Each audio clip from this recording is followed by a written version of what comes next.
The wind howled across the fields that night, rattling the windows of Michael's farmhouse. Winter had settled in hard, wrapping the countryside in silence and frost. For Michael, nights like these usually meant long hours of loneliness once his son Ethan went to bed. He'd sit by the fireplace, sip on lukewarm coffee, and think about the life he had before tragedy struck. Michael was a man of few words. Ever since his wife, Anna, died in a car accident 3 years ago, he had grown quieter, his smile rarer. His days revolved around work, his evenings around Ethan, and his nights around memories. He had promised his late wife that he would raise their boy to be strong and kind, even if it meant losing himself in the process. That night, however, his routine was broken. A faint noise outside disturbed the stillness. At first, he thought it was the wind knocking something loose. But the sound came again, different, softer. Almost like a whimper. Grabbing his flashlight and coat, Michael stepped into the bitter cold. Snow crunched beneath his boots as he made his way to the old shed behind his house. The structure had been unused for years, more a resting place for forgotten tools than anything else. When he pushed open the creaky door, his beam of light revealed something he could never have prepared for. In the corner, huddled together under tattered blankets, were 7 figures, 1 woman and 6 children. A stranger's plea. Michael froze, his breath caught in his throat. The woman looked up, her face pale and bruised, eyes wide with fear. "Please, please don't call the police," she whispered. Her words trembled in the air, heavier than the cold itself. The children clung to her desperately, their faces thin and frightened. The youngest, a baby, let out a weak cry, muffled quickly by the eldest boy, no older than 13. Michael lowered his flashlight, his heart pounding. He had expected raccoons or strays, not this. Not a woman and 6 starving children hiding in his shed like fugitives. "Who are you?" Michael asked, his voice low but steady. The woman swallowed hard before speaking. "My name is Sarah. We had nowhere else to go." And then, slowly, she began to explain. Sarah's story. Sarah was a widow. Her husband, Daniel, had been a factory worker who died in an accident nearly a year ago. His death left her not just heartbroken, but destitute. Daniel's employer gave her little compensation, and with 6 mouths to feed, Sarah quickly found herself drowning in debt. She tried everything: cleaning houses, sewing clothes, working late shifts at diners. But with childcare impossible to afford, she had to drag her children everywhere she went. Employers saw them as a burden and turned her away. Shelters helped for a time, but they were always full, and some weren't safe. Nights on the street became common. The bruises on her face weren't only from hardship she had encountered. People who preyed on the vulnerable, and she had fought them off to protect her kids. That night, desperate for even a roof over their heads, they had stumbled upon Michael's shed and thought it was abandoned. Her voice broke as she whispered, "I didn't want to trespass. I just wanted my children to sleep in peace for one night." Michael stood silently, every word piercing him. He glanced at the children, the hollow cheeks, the thin jackets, the way their eyes darted between him and their mother. And then he felt a tug on his coat. Ethan, his 10-year-old son, had followed him outside. His little voice broke the silence. "Dad, can they stay with us? Please?" The choice that changed everything. Michael's throat tightened. He was already stretched thin, barely managing bills, food, and long hours at construction sites. Adding 6 children and their mother into the mix seemed impossible. But when he looked at Ethan, he saw something that shook him. His son's eyes were pleading. Not just with kindness, but with recognition. Ethan, too, had felt the sting of loss. He, too, knew what it was like to go to bed with grief as his only companion. Michael turned back to Sarah.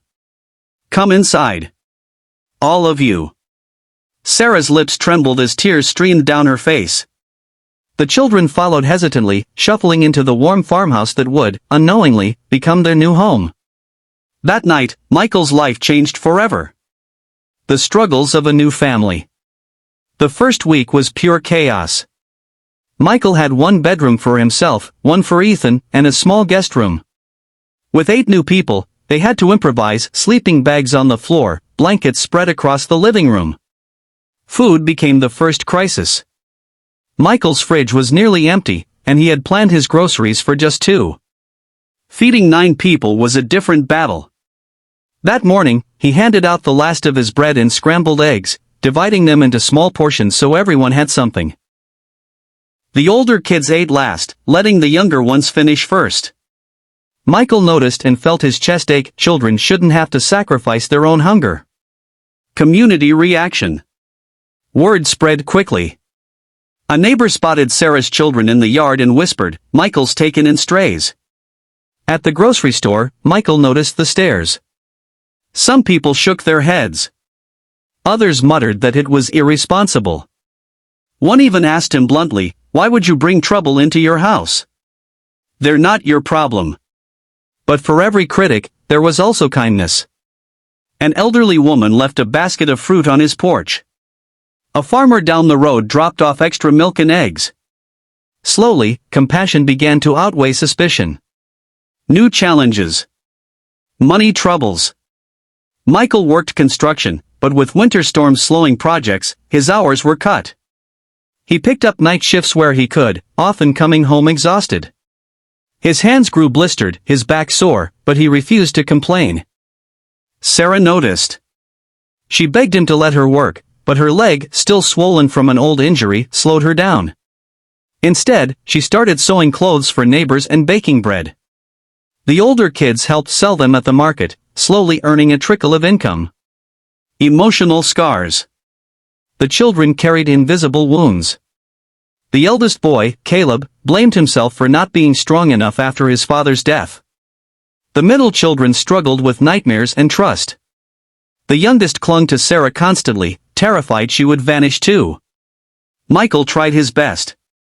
He told them bedtime stories, helped with homework, and sat with them when tears came in the night. Sometimes, he failed, snapping from exhaustion or worrying about bills, but each time, he came back with an apology and a hug. A house of laughter again. Over time, something beautiful began to happen. The farmhouse, once quiet and heavy with grief, filled with life again. There was laughter at the dinner table.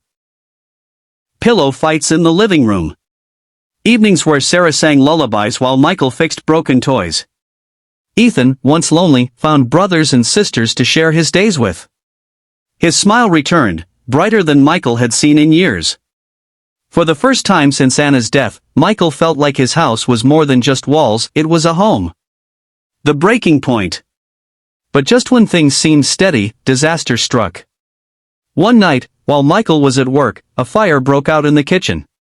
It wasn't large, but the smoke spread fast. Sarah managed to get the children out safely, but she inhaled too much smoke in the process. Michael rushed home to find her weak, coughing violently, surrounded by terrified children. The fire was contained, but Sarah's health deteriorated. Medical bills loomed over them, threatening to undo everything they had built. Michael nearly broke down that night. He sat alone on the porch, head in his hands, wondering if he had failed them all. But then, something unexpected happened. The town unites. The very people who once whispered behind Michael's back now rallied for him. Neighbors organized fundraisers, the church hosted a charity dinner, and volunteers helped repair the damaged kitchen. Food poured in, clothes were donated, and money was raised for Sarah's treatment. For the first time, the entire town stood together because one man's courage had inspired them all. The Festival of Hope. Months later, when the town held its annual winter festival, Michael brought Sarah and all the children. They stood together in the crowd, no longer strangers or outcasts, but a family. The mayor invited Michael on stage. "This man," he said, "taught us what it means to live with compassion. He didn't turn away when it was easy. He opened his home, his heart, and in doing so, reminded us all that kindness is what holds a community together."